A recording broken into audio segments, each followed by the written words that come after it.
Welcome to Craig's Gun Channel.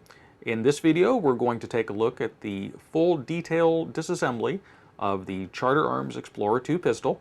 This is not something that you would do as part of a routine field strip for cleaning purposes. You would only really want to do this if the firearm needed repair of some type, or if the bolt and assembly and internal parts have just gotten so dirty that they're no longer functioning properly. 22 long rifle is a very dirty firing ammunition, gets a lot of powder residue and stuff on the inside. So this might be necessary to really get it cleaned up. If you're starting to have situations where your bolt's really sluggish, things like that, it might need to do this. The manual and the company, when they produced the pistol, recommended that you would just remove the barrel for a field strip. You get access to pretty much everything in there to clean it out. And then if you had, a lot of crud and stuff on the inside, to essentially kind of just hose it down with cleaner and oil to kind of wash everything out. That will work for the most part. However, then you generally have a very wet and sloppy inside, which then will accumulate and gather more powder residue as you fire the weapon, and probably end up just gumming it up even worse as the more you do it. So with all that being said, if there are ever an occasion where you do need to fully disassemble this, if you're not completely comfortable working on firearms, there's lots of little parts in there, there's springs, you have to be able to understand how it all goes together. You want to pay very close attention to how it comes apart, because reassembly will be just the reverse of that. If it's something that you're not comfortable with, I would recommend you just take it to a gunsmith and let them go ahead and do that. You could end up in a situation where you've completely disassembled it and then you have a box of parts. Some of the parts are small, you could end up losing a piece, but either way, then you have to take it to a gunsmith and usually pay them even more to figure out how it all goes back together and try to find any of the parts that are missing. So generally speaking, if you're not comfortable with it, it's not something that you should try to do. So to be able to remove the bolt assembly on this, you do have to completely disassemble the firearm. So the first step would be to make sure it is free and clear of all ammunition. Now the magazine's already been removed on this, so we just need to pull the bolt back and take a look on the inside, and we can see the bolt area is free and clear. There's no ammunition, so we're safe to begin taking a look at it. Now we want to release the hammer tension that's on there. So being a rimfire, it's generally not a good idea to do a lot of dry firing with rimfires, because the firing pin can hit the front of the chamber face and damage some stuff. So you can kind of pull back just very gently on the bolt and then pull the trigger. That will release the hammer, and then you can let it slowly go forward. So once that's done, go ahead and remove the barrel. So you just remove the barrel nut right here. And this would basically be the field strip procedure. You remove the barrel, and as I said, it gives you access to pretty much everything that you would need to actually generally just for routine cleaning. Once that's removed, now you would need to remove the side plate. And to remove the side plate, you have to remove the grips. That's why I'm saying you have to fully disassemble this pistol. So to remove the side plate, you just remove the screws. Now the screws go through, so once you loosen it, it will tend to just turn on the other side, so you kind of push out, down and hold it with your finger while you loosen the screw. Otherwise you could sit there for a good long time turning the screw, wondering why nothing's coming apart. And do the same thing with the bottom screw here.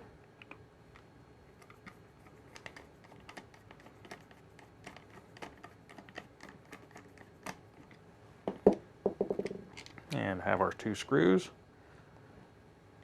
Then we can remove the grip panel. On the other side, the grip panel will now also just come off.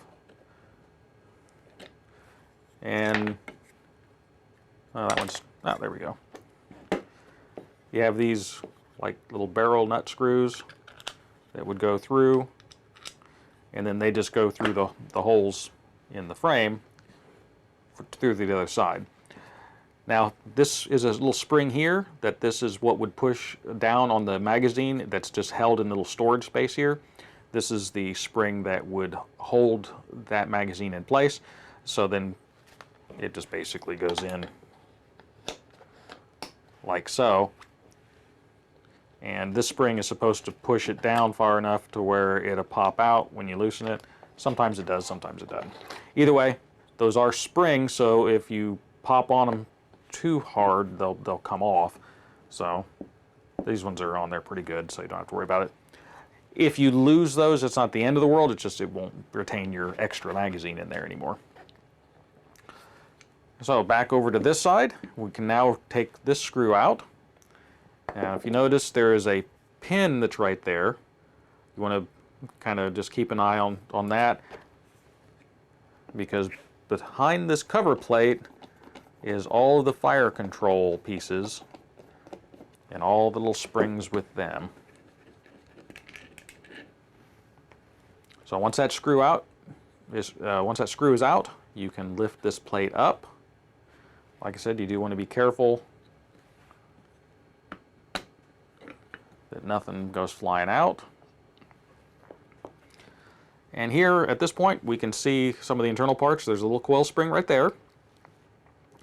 The only thing that was holding it really in place is that cover plate, so you need to be careful now it doesn't go flying away. We have our hammer spring. We have the trigger. This is the hammer right here. This is the magazine release. That's what that little spring is for. So you want to kind of put your finger over that, and then you can lift this off its post. And then you can just take that little spring out.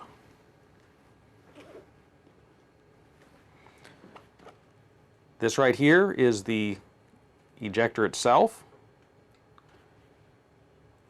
which you can remove that and keep an idea of the orientation of everything. Now at this point, you need to release the tension as much as you can on the hammer spring. Now this is the spring right here. It coils around that. It does the same thing on the other side. So there's two legs on that spring. One's on this side of this little post, and the other one's on the other side. This pin right here, that whole pin, everything can come out. The trigger can come out. This is the trigger pivot pin. This pin here is what the legs of the spring go on. So we'll go ahead and release. You want to kind of hold down on this here to make sure it doesn't get away from you. But we'll lift up on that, remove the spring tension there. Then at this point, you can kind of remove the trigger and remove the spring tension there. Now both of these pins come out, so don't lose track of them. The one that goes in the back that the spring is hooked to has little grooves in it, little like saddles for the spring legs. And the pin on the front is just a pin. So set that aside. At this point, you can now lift up and out with your hammer and your spring there.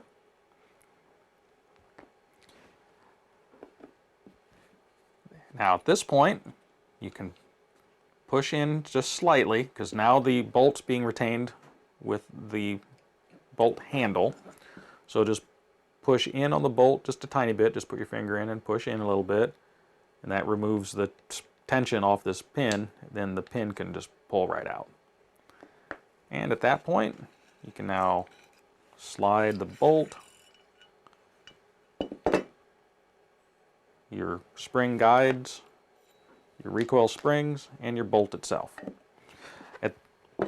Now you can get full access to the bolt to wipe everything down. You have our firing pin that's right here. We have our extractor. Now the extractor is held in place with a roll pin right there. The firing pin is held in place with a roll pin that goes through here. I would not disassemble this any further. These roll pins, if you're not careful, you can end up kind of damaging the pin or the firing pin or something like that. The extractor itself, rather, there's a little coil spring that goes into this, where that little like half moon shape is. That's actually, it's a hole that goes down and a spring goes in it, and that's what gives the spring tension on the extractor right there. At this point, you can get access to everything to really clean it out good, and you can kind of rinse it out a bit to get everything freed up in there. So I would only go any further with this if this was completely jammed up, you know, and where even just rinsing it out. I mean, at this point, you can actually just set this in a little, you know, glass or something filled with gun oil and cleaning oil, and just let soak for a bit, and then just kind of rinse it off good. So you have really good access to really clean it up here. If you really do have to remove it, you would drive out the pins. Just keep in mind you are more likely to damage things at that point. This entire bolt needs to remain smooth, so if you get a burr or something on any of these on the side when you're driving something in or out, then you'd need to you know, smooth those out because they just ride on the inside of your receiver here.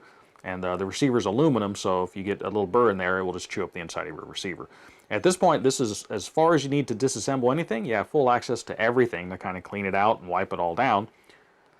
So now we're ready to start the reassembly process. Reassembly is just the opposite. So first we'll go ahead and put our springs in.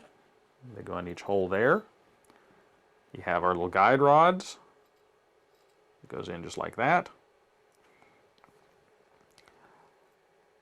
And you slide this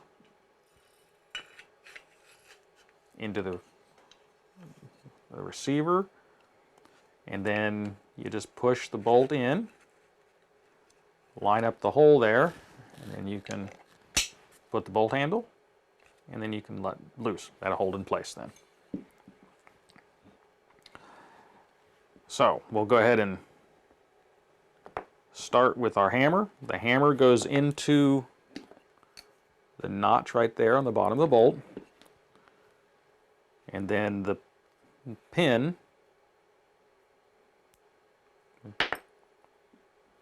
right here, it'll go in that spot right there. You put the long part of the pin through the hammer, and then this makes like a bushing for the spring to ride on. The pin will again go into this hole, and then this little section right there, it'd be the bushing for this side of the spring. So you kind of put it in place, and then just kind of hold the legs up however you need to get it lined up so that you can push it in place there. Once that's in place, go ahead and move the inside leg kind of into position there. You can go ahead and take your pin out of your trigger, the pivot pin, and put it in. And then the saddle pin, you would need to engage into the little spring.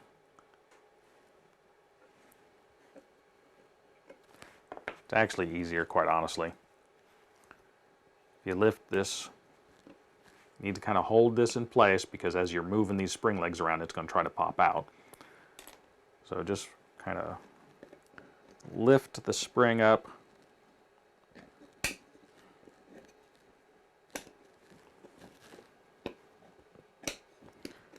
Sometimes you get lucky.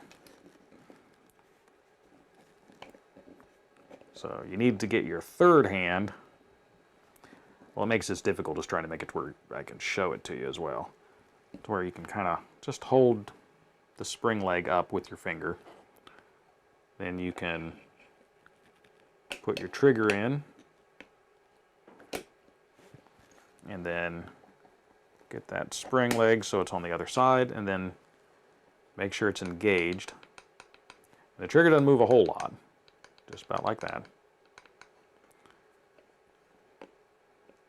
And you can try to pull that pin out. If it's in the saddle right, you can't pull the pin out anymore. So once the one behind the trigger's in, then you can move the other one in place. And it goes just like that. And now everything should stay there. Just like that. Now keep in mind, this is all under spring tension, so if this gets bumped very hard, parts can go flying. And they're pretty small, so just want to keep that in mind. Get your ejector, and it goes on the inside here. You may need to push, well, this is where it can get tricky. So put your finger over that spring part there, you push the bolt back a little bit, and then you can put this in place.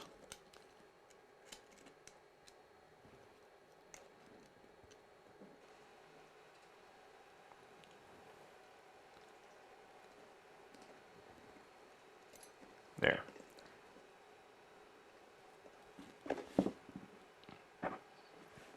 Once that's in place, put your magazine catch in place. Goes over that same pivot right there. Then get this spring, and it goes in that little saddle right there. Kind of put your finger over it and then push the front end down.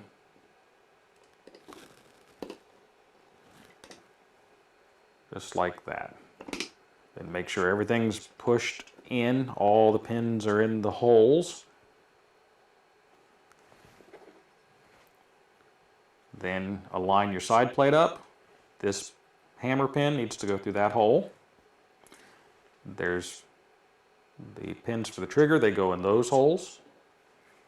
So it's basically a matter of kind of putting things in place and jiggling them around, and it should go right on. And then once it's in place, it'll be smooth and flush. Put your screw in.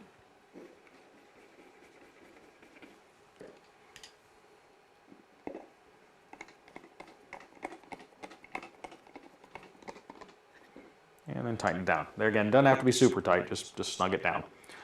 At this point, make sure everything is, can move. You got our magazine catch, that's working, got the spring tension on it. We have our trigger, that still seems to be working okay. You can go ahead and cock the charging handle back, make sure it worked. Then, like I said, pull the bolt back a little bit, then pull the trigger.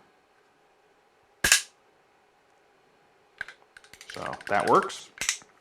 So we're all reassembled as far as that goes. Now it's just a question of putting on the grips. So put our grips in, line those screws up.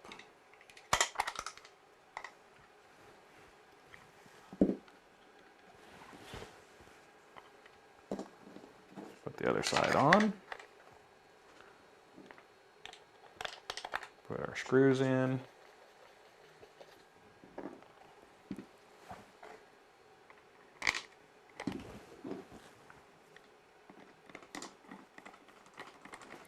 And tighten them down.